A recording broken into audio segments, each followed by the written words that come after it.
దయ ఉంచి వాళ్ళని అందరినీ అన్ఫాలో చేయమని కోరుకుంటున్నాను. ఓకే, అదే సందర్భంలో గుడ్డలిప్పుకుని తిరగండి, స్వేచ్ఛగా ఉండండి, భద్రతగా ఉండండి అన్నాడు. దాన్ని జనాలు వ్యతిరేకిస్తున్నారు. ఎలా చూడాలి దాన్ని? మహిళ స్వేచ్ఛ గురించి మాట్లాడాడు, ఏదో మహిళల్ని సపోర్ట్ చేయటంలో ఒక తప్పు దొర్లింది అనుకోవాలా? అతను ఇంటెన్షన్ చూడాలి. అది సాక్ అంతే. వీడి ప్రామినెన్స్, వీడి పర్వర్టెడ్నెస్ చూయించుకోవడానికి మహిళా కార్డ్ అన్నది వాడాడు. ఇప్పుడు శివాజీ గారు ఏ ఉద్దేశంతో అన్నారో నాకు తెలీదు. శివాజీ గారు మాట్లాడింది 100% నేను కూడా వ్యతిరేకిస్తున్నా. సామాన్లు అని అనకూడదు, కానీ వీలైతే ఆయన చెప్పింది హీరోయిన్ మాత్రం చీర కట్టుకోండి అమ్మా అని అన్నాడు. అందులో నాకు పెద్ద తప్పు అనిపించలే. ఆయన మాట్లాడిన దొంగముండ ఇట్లాంటి మాటలు, ఆయన భావ ప్రకటన చాలా బయటికి వచ్చేటప్పటికి చాలా చండాలంగా తయారైంది. కానీ ఇప్పుడు అమ్మ చీరలు కట్టుకోండి, ఇప్పుడు అమ్మ మీరు ఆఫీస్ కి మీరు టీ షర్ట్స్ వేసుకొని వెళ్లాల్సిన పరిస్థితి ఉంటే వేసుకోండి. మీ కంఫర్ట్ ఏది ఉంటే అది వేసుకోండి అమ్మా. మీ కంఫర్ట్ ఏది ఉంటే అది వేసుకోండి అమ్మా. మీరు అథ్లెటిక్స్ లో ఉన్నారు అనుకోండి, మీరు డెఫినెట్ గా షార్ట్స్, మీరు టెన్నిస్ లో ఉన్నారనుకోండి, ఆ షార్ట్స్ వేసుకోవాలి, ఆ స్కర్ట్స్ వేసుకోవాలి. మీరు స్విమ్మింగ్ లో ఉన్నారనుకోండి, లేకపోతే మీరు సరదాగా మీ ఫ్యామిలీతో పూల్లోకి వెళ్తున్నారు అనుకోండి, మీరు ఏ బికినీనో వేసుకోవాలి, లేకపోతే ఏ స్విమ్మింగ్ కాస్ట్యూమ్స్ వేసుకోవాలి. మీరు స్విమ్మింగ్ పూల్లలో కూడా చీరలు వేసుకోవాలని వెళ్ళాలి అని ఎవరు ఎక్స్పెక్ట్ చేయట్లేదమ్మా. సందర్భానుసారము కొంచెము మన సంస్కృతికి తగ్గట్టు నడుచుకోండి అమ్మా అని అనటంలో తప్పేంటో నాకు నిజంగా అర్థం కాలేదు. అందులో ముండా సామాన్లు ఇలాంటి పదాలు నిజంగా చాలా గలీజు. అది ఖండించాల్సిందే. దాని గురించి ఆయన క్షమాపణ కూడా చెప్పారు.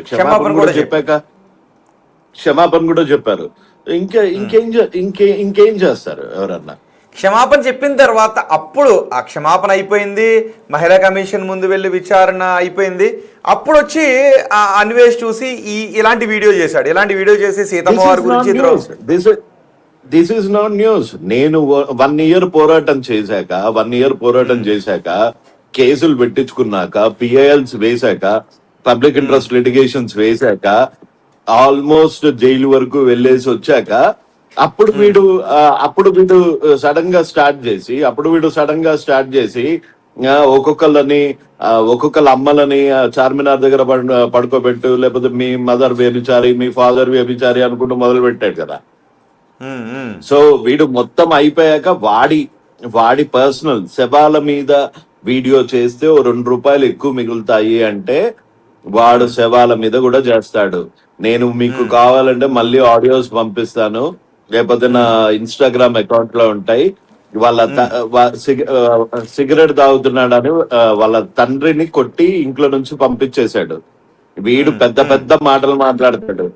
వాళ్ళ తమ్ముడు 2,000 అడిగాడని సరుకులకి, బియ్యం సరుకులకి, ఇక్కడే భీముడిపట్నంలో ఉంటారు వాళ్ళు, ఇక్కడే 2,000 అడిగాడని అమ్మ నా బూతులు నా ముందు తిట్టాడు. వాళ్ళ అమ్మని తిడతాడు, వాళ్ళ అమ్మని కొడతాడు. సొంత తల్లి కొడతాడా? తల్లిని, సొంత తల్లిని కొడతాడు, సొంత తండ్రిని కొడతాడు, తమ్ముడిని అమ్మ నా బూతులు తిడతాడు. రూపాయి విదల్చరు. మీరు వీడు 6 కోట్లు ఉన్నాయన్నారు కదా. వీడి బ్యాంక్ అకౌంట్ లో వీడు చాలా పెద్ద రిచ్ కదా. వీళ్ళ ఫ్యామిలీ ఉన్న పరిస్థితి ఒక్కసారి వచ్చి భీమిలిలో చూడండి, వాళ్ళ బ్యాంక్ అకౌంట్స్ చూడండి. మీకు తల్లిని ప్రేమించినోడు ఈడు వచ్చి ఓ పెద్ద లెక్చరర్స్ ఇవ్వడము మనం వింటం అయ్యింది. కానీ వాడి నిజ స్వరూపం తెలిసిన వాళ్ళకి ఎవరికన్నా వాడెంత అదవో అందరికీ తెలుసండి. యువసామరెడ్డి గారు చాలాసేపు నుంచి మై ఇండియా మై లవ్ అనే ఒక ఐడి నుంచి కమెంట్ చేస్తున్నారు. నా కమెంట్ చదవట్లేదు అని. అది మీరు కూడా విని దాని గురించి కూడా మాట్లాడాలి. ఆయన ఏం చెప్పారంటే, అంటార్కిటికాకి సబ్స్క్రైబర్స్ మనీ ఎక్కడ అడుక్కునని రాశారు. అడుక్కుని అంటే నేను ఇంకా అడిగాను చెప్తాను. అడుక్కుని వెళ్ళావు కదా, అమెజాన్ ఫారెస్ట్ వీడియోస్ చూడట్లేదు అని అడుక్కున్నావు కదా, చూడమని చెప్పావు, ఇప్పుడు సబ్స్క్రైబర్స్ని సబ్స్క్రైబ్ చేసుకోమని నేను అడగలేదు అంటున్నావు, ఎంత పొగరు నీకు అన్వేషణ. My India my love. Okay అండి, మై ఇండియా మై లవ్ గారు మీ కమెంట్ నేను చదివాను. ఈ కమెంట్ చేశారు, చాలాసేపు నుంచి చదవండి, నా కమెంట్ చదవండి అని అడుగుతున్నారు. సారీ, చాలాసేపటి నుంచి కాల్స్ తీసుకోవడం వీటిలో ఉండి. ఓకే, ఇప్పుడు చదివాను. ఏమంటారు, నిజమేనా అంటార్కిటికాకి సబ్స్క్రైబర్స్ మనీతో వెళ్ళి సబ్స్క్రైబ్ చేసుకోమని అడిగి ఇప్పుడు నేను అడగలేదు ఎవరిని అని అంటున్నాడు అని అన్నారు. ఆబ్వియస్ గా క్రూజ్ లోకి వెళ్ళడానికి దానికి వెళ్ళడానికి డబ్బులు కూడా అడుక్కున్నాడు వీడు. మీకొకటి తెలుసా, బెట్టింగ్ యాప్స్ ట్రేడింగ్ యాప్స్ కూడా చేశాడు, షేర్ మార్కెట్ యాప్స్ చేశాడు, షేర్ మార్కెట్ వీడియోస్ చేశాడు. వీడు చేయాల్సిన క్రైమ్స్ అన్ని చేసి పత్తి గింజలాగా యాక్ట్ చేసే అదవీడు. బెట్టింగ్ యాప్స్ చేశాడా? మరి బెట్టింగ్ యాప్స్ మీద నేను ఫైట్ చేశాను అన్నాడు. బెట్టింగ్ యాప్స్ మీద ఫైట్ చేయబట్టి ఇంకొంతమంది అభిమానించారు. ఇప్పుడు మీరు బెట్టింగ్ యాప్స్ ని ప్రమోట్ చేశాడు. వాడి బొంద ఎప్పుడైతే వాడికి ఇంకొకరికి ఎవరికన్నా పాపులారిటీ వస్తే వాడికి అది భరించలేడు అన్నమాట. బెట్టింగ్ యాప్స్ మీద ఎప్పుడైతే ఇది ఇష్యూ సజ్జనార్ గారు వారికి వెళ్ళి సజ్జనార్ గారు పర్సనల్ గా తీసుకొని ఆయన ఎప్పుడైతే కామెంట్స్ చేయడం మొదలు పెట్టారో, ఆయన ఎప్పుడైతే ఆ వీడియోస్ చేసిన వాళ్ళ మీద కేసెస్ ఫైల్ చేయడం మొదలు పెట్టారో, నేను ఎప్పుడైతే పబ్లిక్ ఇంట్రెస్ట్ లిటిగేషన్ వేసానో, మన బిగ్ టీవీలో 2-3 సార్లు డిబేట్ ఎప్పుడైతే అయ్యిందో, అలానే మన టీవీ 9 ప్రతి ఒక్క దాంట్లో ఎప్పుడైతే మీడియా అటెన్షన్ వచ్చిందో, అమ్మో ఈ సబ్జెక్ట్ మీద మాట్లాడితే డెఫినెట్ గా నాకు డబ్బులు వస్తాయి, అవన్నీ మిలియన్స్ లో వెళ్తాయి అని పథకం వేశాడు. అనుకున్నట్టే ఎక్కువగా వచ్చింది. వాడందులో తిట్టాల్సింది ఎవరిని? ప్రభుత్వాలని లేకపోతే అది అలౌ చేసిన ట్రాయ్ని, లేకపోతే అది అలౌ చేసిన నోడల్ ఆఫీసర్స్ ని, లేకపోతే ఆ నిర్వాహకుల్ని, ఆ బెట్టింగ్ యాప్ ఓనర్స్ ని. దాన్ని ప్రచారం చేసిన వాళ్ళ అమ్మ ఏం చేసింది, వాళ్ళ చెల్లెళ్ళు ఏం చేశారు? కానీ ఇక్కడ ఈ వీడియోలో అన్న తర్వాత నేను క్షమాపణ చెబుతున్నాను అని అన్నాడు. అంటే అది శివాజీ కూడా ఒక మాట జారి యూటర్న్ తీసుకున్నారు, క్షమాపణ చెప్పారు, వదిలేశారు కదా. మరి నేనంటే నన్నెందుకు ఇది చేస్తున్నారు అని అంటున్నాడు. సో పశ్చాత్తాపడుతున్నాడు అనుకోవాలా? తప్పు వేరు, పాపం వేరు. శివాజీ గారు చేసింది తప్పు, అందుకని సారీ చెప్తే సరిపోయిందేమో. వీడు పాపం చేశాడు.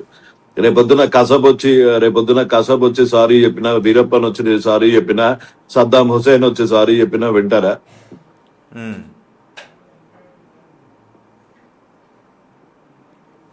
పాపం వేరు, తప్పు వేరండి. వీడు చేసింది పాపం. ఓకే, అంటే స్త్రీలకు స్వేచ్ఛ గురించి మాట్లాడే క్రమంలో నోరు జారాడు అనుకోవడానికి అవకాశం లేదా? అసలు లేనే లేదు. వాడు చేస్తున్న యాక్టింగ్ వాడికి బాగా తెలుసు. శివాజీ గారు వాడిని అభిమానించే వాళ్ళు అని. ఆయన తిడితే దానికి ఫేమ్ వస్తుంది అనుకున్నాడు.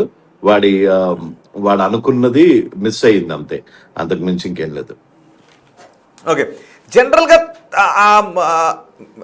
మీరు అతను ఎప్పుడైనా మాట్లాడారా? నేను చాలాసార్లు మాట్లాడాను. ఒక 1 month 2 months ఆల్మోస్ట్ బాగా మాట్లాడాను. ఓకే, ఏంటి అప్పుడేం మాట్లాడి కూడా నేను ఆల్మోస్ట్ ఐ థింక్ 7 June లో అనుకుంటా, వెంకటేశ్వర స్వామి జోలికొచ్చావు అనివేష్, వెంకటేశ్వర స్వామి గురించి, వెంకటేశ్వర స్వామిని వెనకాల పెట్టి ముందు ఇలా అంటే ఇలా అని ఒకటి పెట్టాడు అనమాట. వెంకటేశ్వర స్వామి జోలికి వచ్చావు అనివేష్, నీ పతనం ఇక్కడ నుంచి మొదలైంది. ఈ డేట్ గుర్తుపెట్టుకో అన్నాను. గుర్తుపెట్టుకున్నాడో లేదో తెలియదు. ఓకే,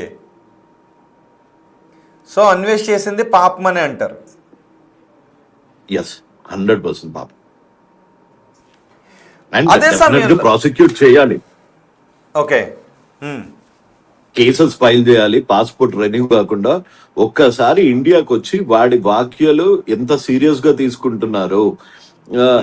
ఐబొమ్మ రవి అని అంత సీరియస్ గా తీసుకున్నారు కదా.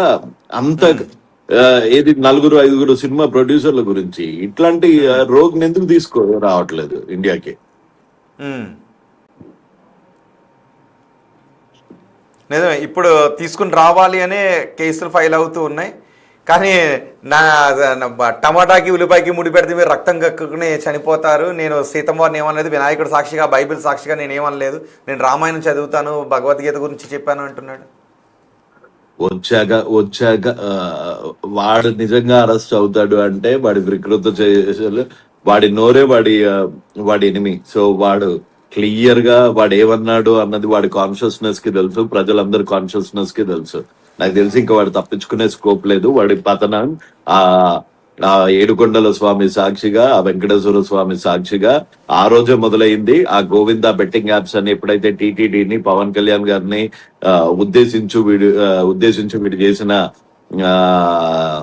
ఏది కామెంట్స్ ఏదైతే ఉన్నాయో ఆ కామెంట్స్ ఆ రోజే వాడి పతనం మొదలైంది.